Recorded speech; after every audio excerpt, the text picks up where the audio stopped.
Hi again, welcome back. I'm Claire Zillman. I'm a writer with Time Magazine and Fortune. Thanks for joining us here again. We have two guests about to join us. The first is Will.I.am. He is, all right.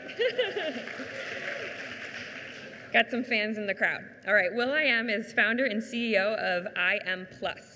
He is a tech entrepreneur, investor, and creative innovator. He has been recognized by 7 Grammy Awards, an Emmy Award, a Clio Award, and the World Economic Forum's Crystal Award, and an honorary fellow. He's an honorary fellow of the Institution of Engineering and Technology. His I.am+ company is fusing the worlds of AI for enterprise as well as smarter consumer and home products.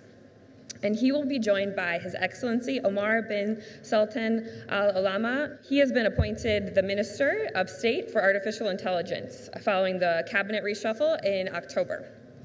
His responsibilities include enhancing the government performance by investing in the latest technologies and tools of artificial intelligence and applying them in various sectors. I think they are here. Yes. Welcome. Thank you.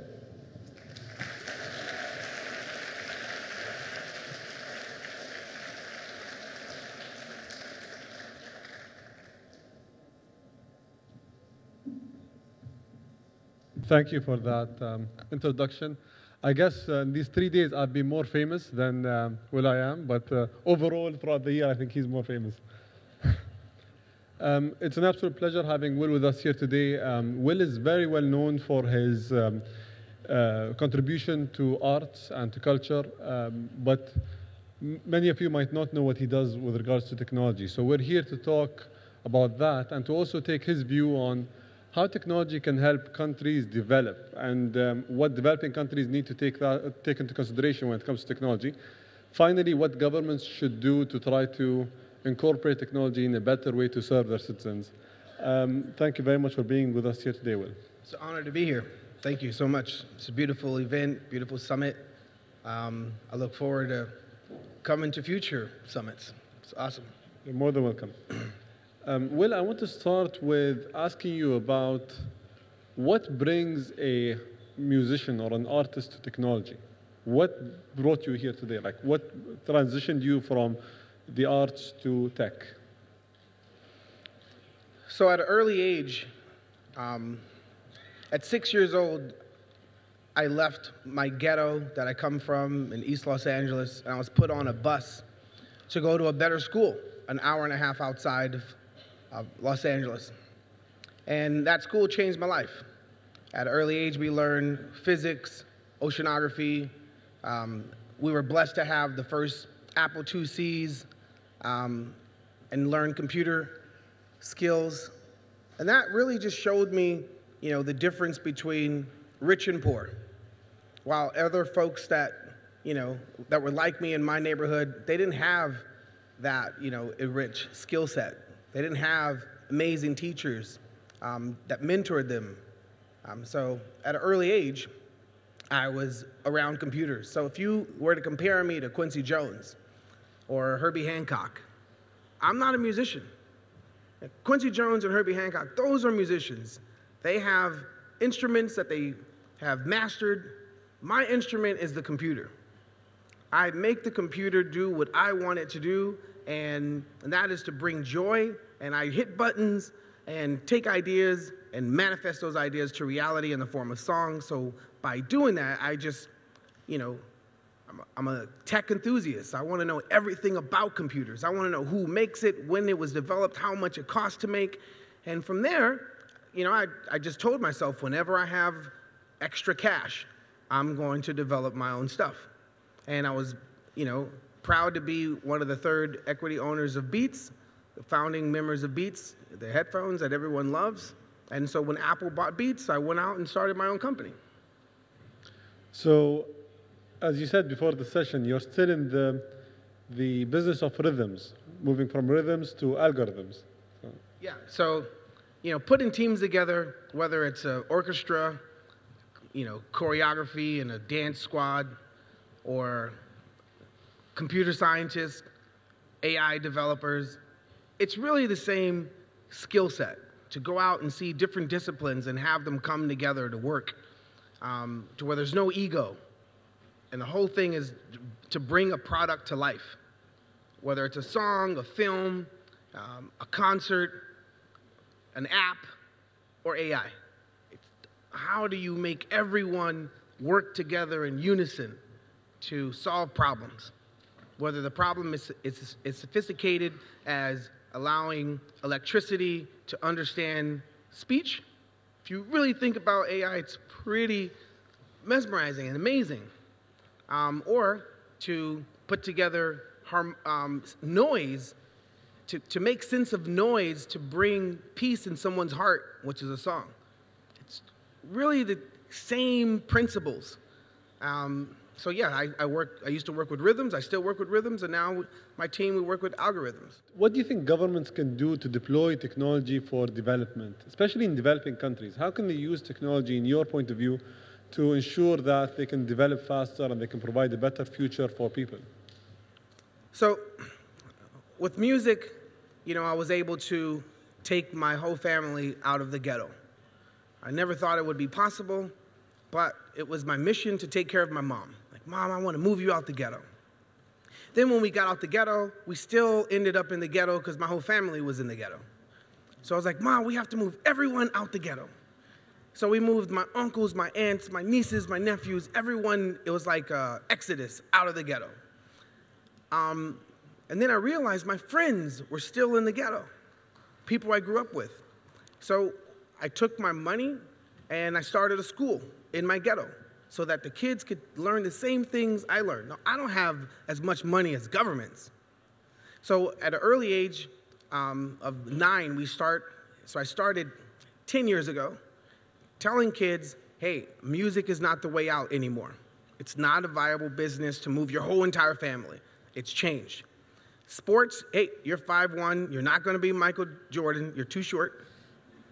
And the likeliness of you playing basketball, there's not a shortage of basketball players. There is a shortage of engineers. So why don't you take the skill set, here's computer science, here's robotics, here's engineering. And they're like, but Will.I.am, you do music? So I had to make sure I gave them, you know, proof that we can do this. So if I'm gonna build AI, I have to also do HI, which is human intelligence. So I've seen dramatic change in my own community, kids that are failing in and out of juvenile hall, surrounded by crime, and we transform their grades from 1.0s to 3.5s and 4.0s. We had 2 graduating classes where 100% of our kids graduate, 80% of which are going to school with computer science degrees, robotics, and engineering, right? And if I see progress in my own community with the, you know, resources that I have, which is not as much as governments, I guarantee you it will transform your community or your city or your country. If, you know, the company that I started, we raised so far $117 million for our company. In the 10 years that I've been doing my school, you know, we've raised $12 million. Now that's sad. It's a human problem. Our priorities are wrong. Human intelligence should be just as important as artificial intelligence. And if we're going to move forward at the pace that we are, we have to make sure that, you know, we educate the youth, because they're the ones that are going to create the jobs tomorrow, not the old people.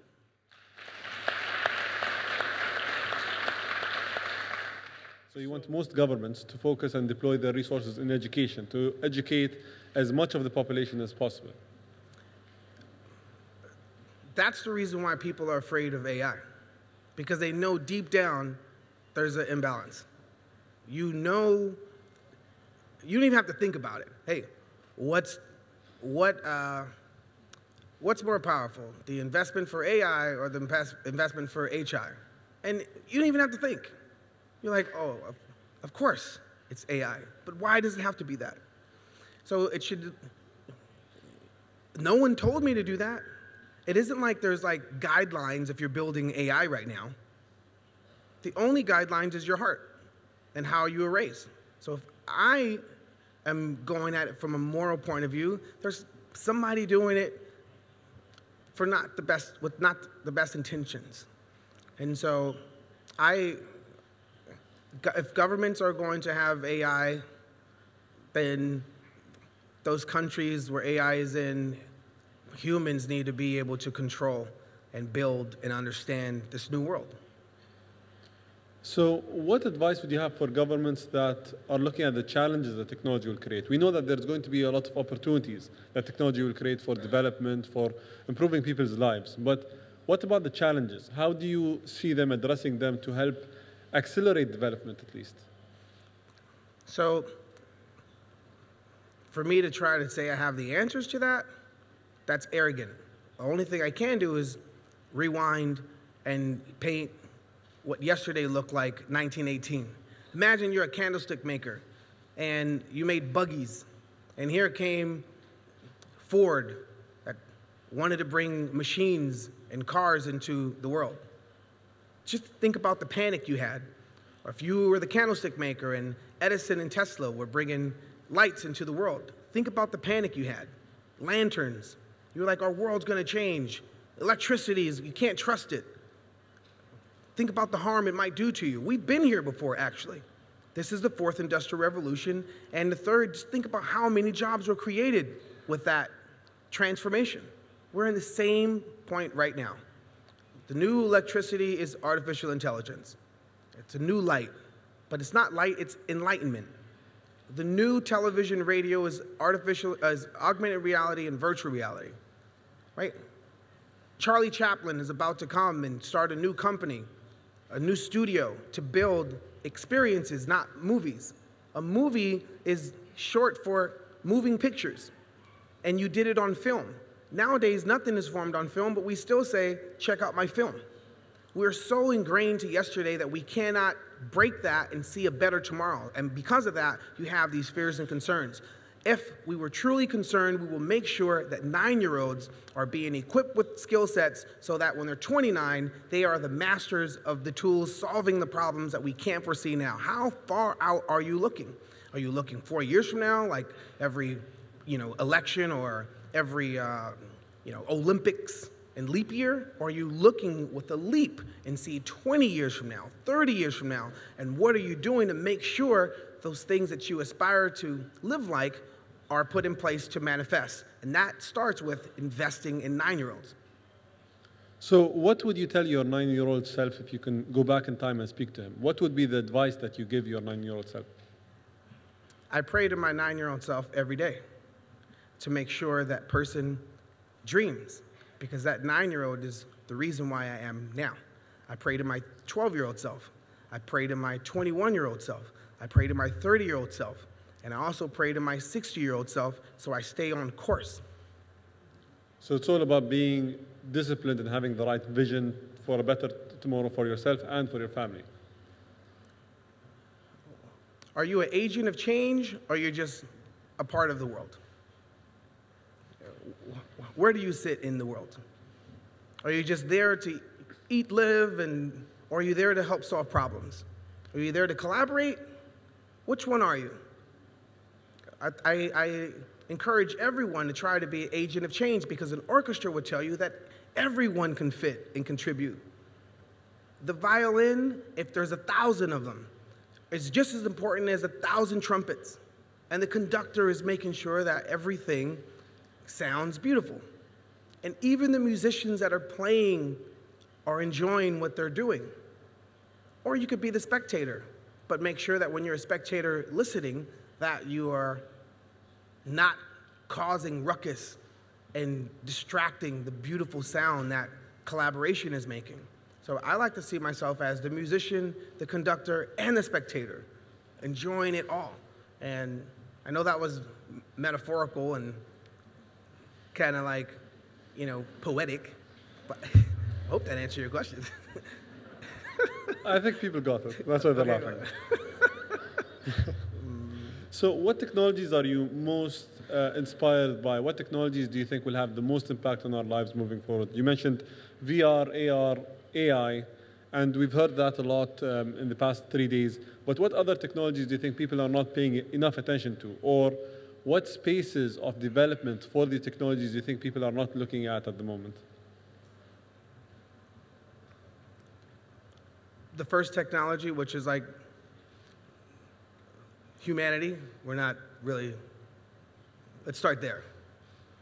Because we have to teach and inspire moving forward. Just teaching alone is not going to do it. You have to teach, inspire, mentor, sacrifice, personal time if you're super wealthy. How do you mentor super poor? But then augmented reality is we're all blind right now. If you're visually impaired and you have spectacles, there's a way of looking at the world that we don't have access right now. With augmented reality, we're going to be able to see things that we cannot see now.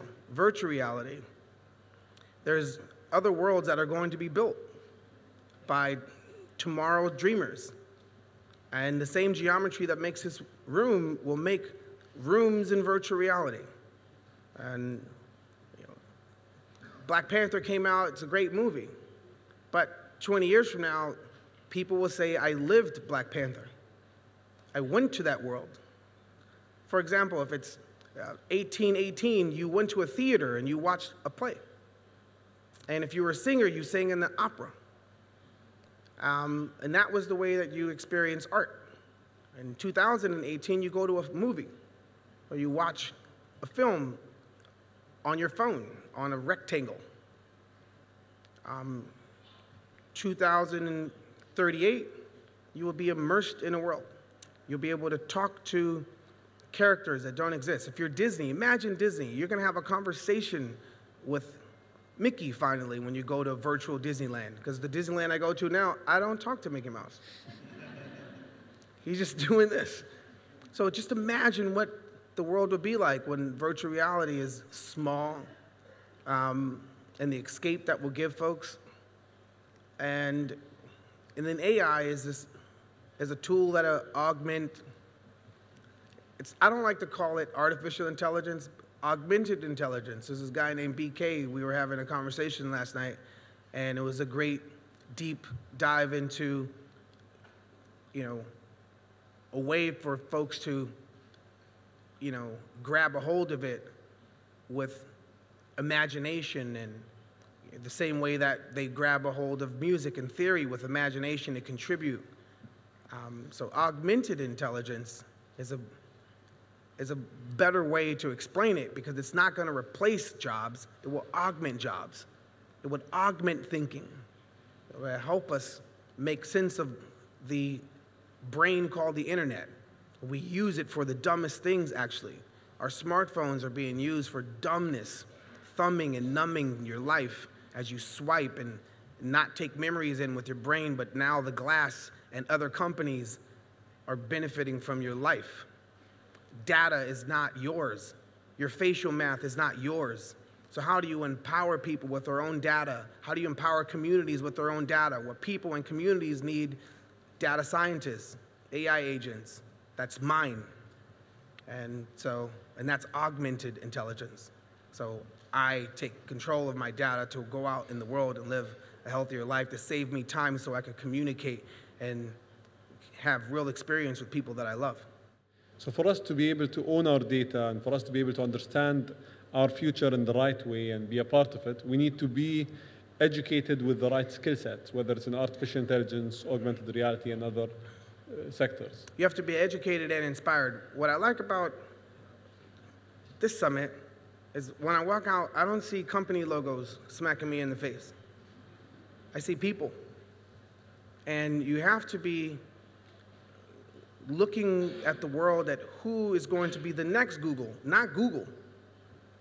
And if you're going to get control of your data, you have to educate people on what data is. And it's hard to do that when the data giants are smacking you in the face when you walk out of a summit when people are to have discussions on collaboration and paint a beautiful world. That's why I like this summit. It's really nice. Thank you very much for your compliment. I also want to ask you about how do you think the outcome of this session should be taken? What should people come out of the session with if you're going to condense it into a few bullet points for them? We are at an intersection, and we've never been here before. When we made a train, we drove the train. When we created a plane, we flew the plane. When we made a bike, we pedaled the bike. There's lions out there that are stronger than us. We've tamed the lion.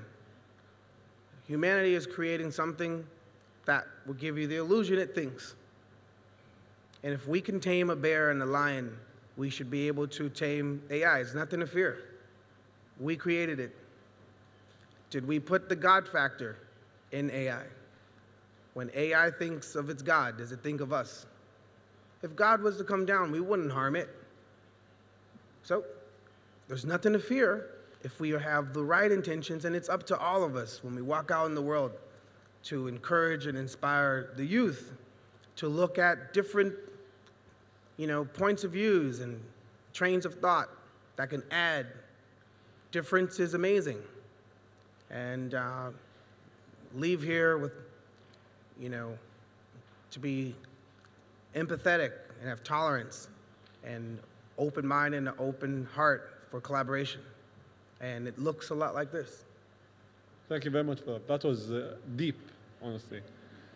We're going to open the floor for questions. We don't have much time, so we'll take one or two questions before we conclude the session. Do we have any questions from the audience? I think they're still speechless from what you just said.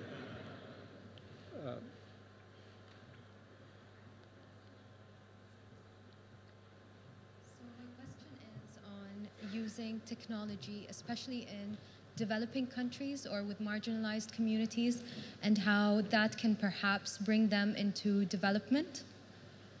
So using technology in developing countries to bring them into development, what would we do to do that or to achieve that? The best way for a developing country to develop is when they develop and solve their own problems. And to expect a developed country to develop overnight, that's not realistic. But to help educate the youth so that they could solve their problems with these tools, it's an investment that will resort to things that we cannot imagine today, and the jobs that will be created with solving the illest problems. But when they solve their problems themselves with these tools, Bangalore, I remember going to Bangalore in 2006. It doesn't look like Bangalore now. As a matter of fact, Facebook wouldn't be Facebook without amazing talent coming from Bangalore. Now imagine if Facebook came from Bangalore. Imagine if they retained and kept all that talent there.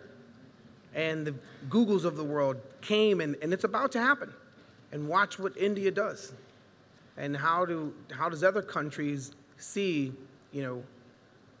how India is transforming with the tools that we all love and use today? So it's about actually creating a homegrown model to answer your questions and to solve your issues. Any other questions that we have? Person on the right here at the front. Thank you.